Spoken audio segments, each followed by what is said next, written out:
And by that, we will have a future. You say, how can I do that? Easy. You can do that by really reach out to young people who have children and talk to them. Say they don't have the money because, what is called, because of the financial situation.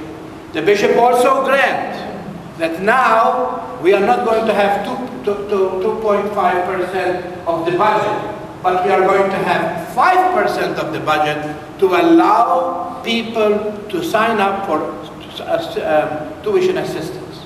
So before we put 2.5 in the diocese for capital improvement, the bishop said, for the time being, I am giving you the money so that you will help many parents who cannot achieve the goal of the subsidy. So we have the tool there.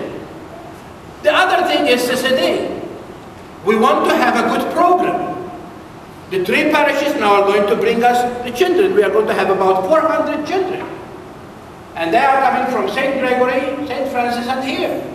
And we need to have a good person who runs the show, and also we need to have teachers to teach. So that is for children. For youth, I already spoke to you, we need to have a youth minister who work for our young people. And then we are going to go to your friends and people who have left the church for any reason, and then personally, you're going to invite them back. We cannot allow these things to happen, that our pews are empty. My dear people, I am asking you for one thing.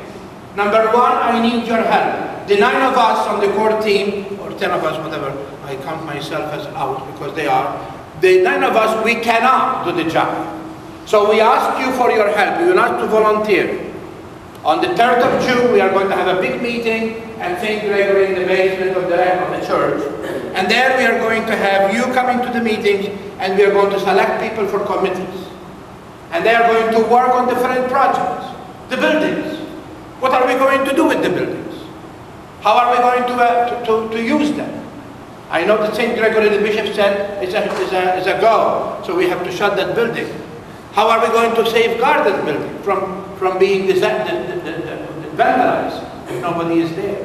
How are we going to use the St. Francis building? We are going to use the building of the school for Saturday and school. But what about the convent? What about the directory?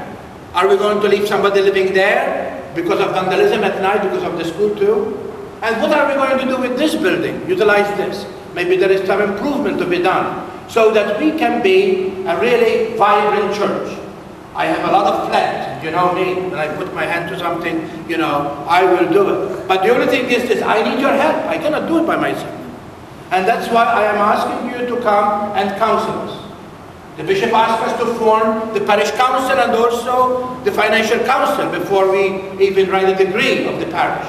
Because what will happen at the end, after the checklist, after we did everything, then we are going to suppress the 3 parishes, and we are going to create a new parish with the name that you are going to vote on the 10th of June here in church when we have Mass.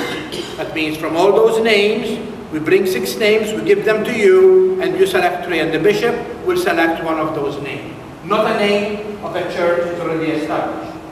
And then after that, after the degree, then we are going to have these 2 as a vehicle, the financial council and parish council, who is really going to work together for the common good of the church, for the vibration of the church. We cannot have a church because we have a big church. We have a church because we have you. And you make the church. Don't tell me, Father, I have no time. And don't tell me this is, because this is our church. And tomorrow this church is going to be handed down to our new generation. And we need to pass it on by working today. Because today is what is important. So I ask you for one other thing. Open your hearts and begin to welcome other people. Because those people too have really hard time. Especially St. Gregory people. They're going to lose their church. They're going to close doors. St. Francis, they still have the church because it's a worship site. They still worship there. And even the school and so forth. But remember that now we are going to be one identity. And I need your help. And I speak again, I am asking you if you can come downstairs after Mass. We have coffee and cake. And you air your concerns. We need to hear from you. Because always I believe that 10 heads is better than one.